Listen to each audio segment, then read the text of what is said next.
মদিনার বুলবুল সাল্লু আলা মদিনার বুলবুল কমলি ওয়ালা শাফায়াতের মালিক তুমি ইয়া রাসূলুল্লাহ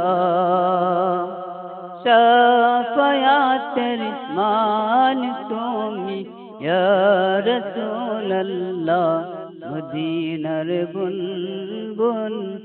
কমলি ওয়ালা মদিনার বুলবুল সাল্লু আলা শাফায়াতের মালিক তুমি ইয়া রাসূলুল্লাহ শাফায়াতের মালিক তুমি ইয়া হাবিবাল্লাহ